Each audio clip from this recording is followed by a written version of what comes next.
We're now at forum, what is the West 2006, so what are the things or trends or perhaps companies that you have seen interesting? Well, it's pretty early to say what I've seen. I've only just got here a couple of hours ago. But some of the trends that I'm expecting to see here, the topics I'm expecting to see, I would say are probably two. One of them is this whole AJAX trend of making web applications act like standard desktop applications. There's a huge demand for that.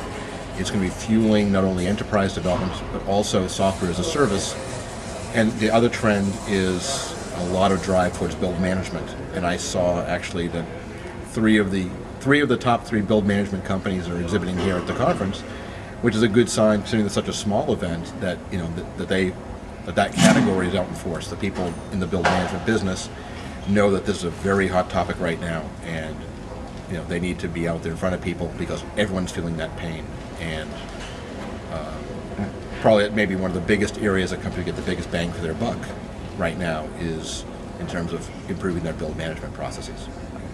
So AJAX now a company, if a company uses AJAX, it's almost the path to be a Web 2.0 company. What are the things that you've seen here, or the trends that you expect around AJAX? Are they tools to build AJAX applications? Are they to deploy AJAX applications? Or well, deploying AJAX applications is trivial. It's just a web application. You don't need to really change what you're doing on the server side or on the desktop side. That's one of the beauties of the AJAX-based implementation.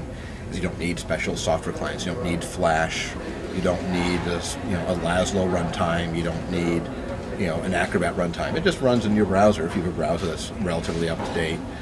And you really don't need to change it on the server side. It's essentially free in terms of deployment. There might be some libraries you need, but essentially it's free for deployment. It doesn't affect your IT infrastructure at all. It doesn't affect the clients, the end users' IT infrastructure. But the beauty of AJAX, and where I'm seeing, the interest is on the tools. I mean, you could program AJAX manually using a standard IDE that's shipping today, Eclipse, Visual Studio, Borland, whatever it might be. It's just, you're just writing in JavaScript and linking things together. It's not hard. But it's very complicated. To make it interactive, make it robust, make it usable, it's a lot of coding, like the old days of doing a GUI builder. I mean, yes, you could start drawing pixels, but we were able to grab tools out of a tool palette, drag buttons, drag widgets, drag menu items, and drop into a panel. They can make it way easier. We're seeing that now with AJAX. There are a lot of companies up there in the Eclipse space, for example. There are two companies, MyEclipse from Genuitech and Exadel Studio from Exadel. Both revved at almost exactly the same time just a few weeks ago their Eclipse development plugins to enable really, really excellent and seamless AJAX development from the Eclipse IDE for very, very trivial cost. These are both commercial products, but very inexpensive, like under $100 commercial products. And so that's what we're seeing, is a lot of tooling to take what would be the very labor-intensive work with AJAX, make it simple. Back to similar to the old days of when you went from manually coding HTML to using a Dreamweaver, or manually building GUIs to using a Visual Studio. And we're kind of at that stage right now with AJAX. It's all in the tooling, and it's very, very exciting, and it's hard to find anyone who's building any kind of web application who's not excited about it. Right. So developing in AJAX, that's difficult. Would you compare it to maybe C, C++? Well, you're still using JavaScript, so it's not particularly difficult. It's just a lot of stuff to hook up and wire up together. It's not that you have to learn a new language. I mean, web developers know JavaScript already. In fact, there's nothing special about JavaScript. You could do AJAX-like stuff using Perl or PHP. It's just the term AJAX took off. It's a great acronym.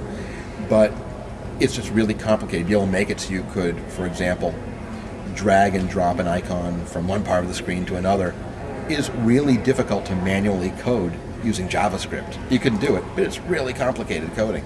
Whereas the GUI building tools from that I've mentioned, many of them around, make it very, very simple.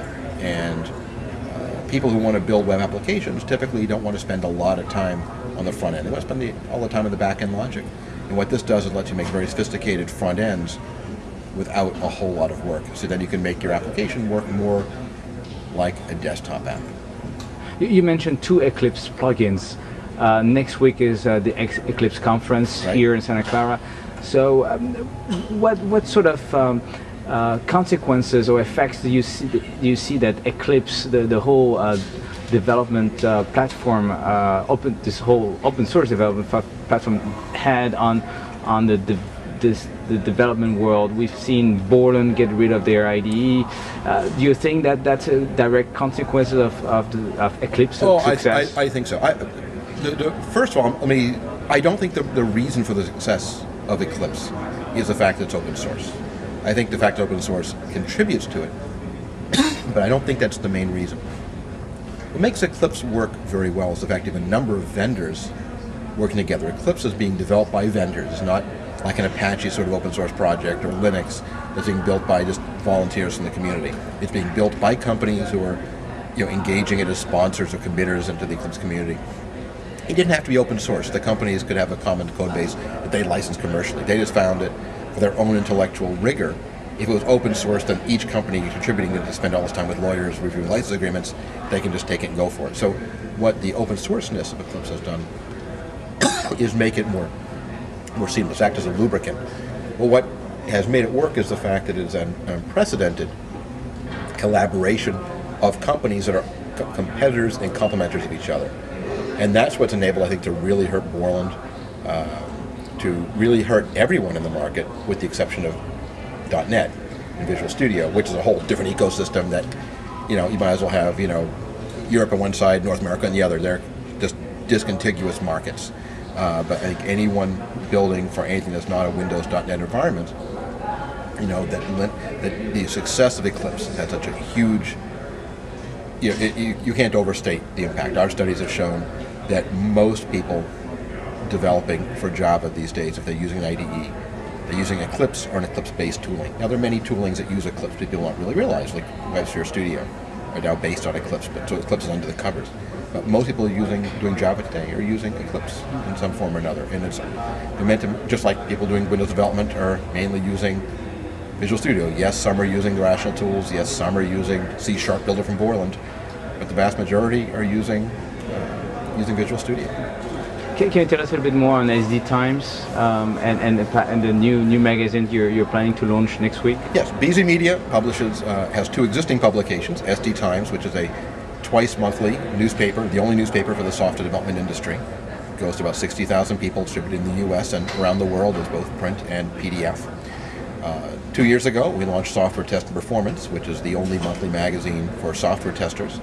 And our new magazine, debuting next week, I'd give you a press release, but I didn't bring a copy with me, is called Eclipse Review.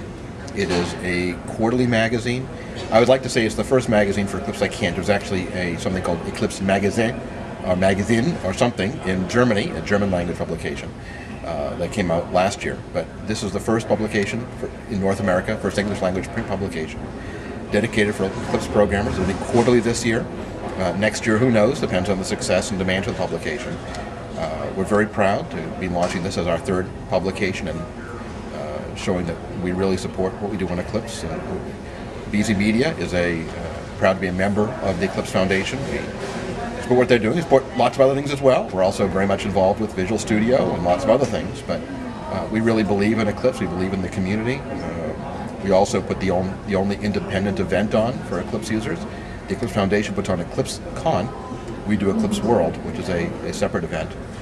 So we're very proud to be a part of the Eclipse ecosystem and to be the first North American publisher to embrace this new platform. And what's the difference between Eclipse World that you produce and Eclipse Con from the Eclipse Foundation? Yeah, there are two differences. One difference is that theirs is in the spring on the West Coast, and ours is in the fall on the East Coast. I may have said it backwards, but they're in the West Coast, we're in the East Coast. The other difference is that Eclipse Con is sponsored by the Eclipse Foundation, and its primary goal, not exclusive goal, but primary goal, is to bring together all those vendors I mentioned who are part of the Eclipse ecosystem. They're the ones who are building the project, contributing the code. Is to bring all those people together once a year in person, from all the Test Tools project and graphical editor projects and modeling foundation projects, bring them all together and have them get together, collaborate, work together, teach, learn, study, plot, scheme, advance the platform. Their secondary goal is to serve people who use the Eclipse platform. They have plenty of classes and lots of reasons to go if you use Eclipse, their primary goal is to serve their committer community, the people who are actually building Eclipse. Think of it as being more like IBM Partner World. It's for the people inside the tent. Eclipse World, our event in the fall in Boston this year, is primarily for the users of Eclipse, for the enterprise developers who are using it as their tooling, as a replacement for JBuilder to make their great new accounting program or build their website, whatever they happen to be doing. The plain old ordinary enterprise developers or ISVs who are using Eclipse. We also get a lot of people, and we have classes and sessions on how to contribute to Eclipse. But our mission is just flipped from them. They're focused on the Eclipse inside the tent ecosystem. We're focused on the people who are actually downloading and using Eclipse. They're not focused on, people go to Eclipse World, they're not going primarily to learn how to contribute to projects, but how to actually build their own applications using the software. Well, thank you very much, Alan. Thank you, my pleasure.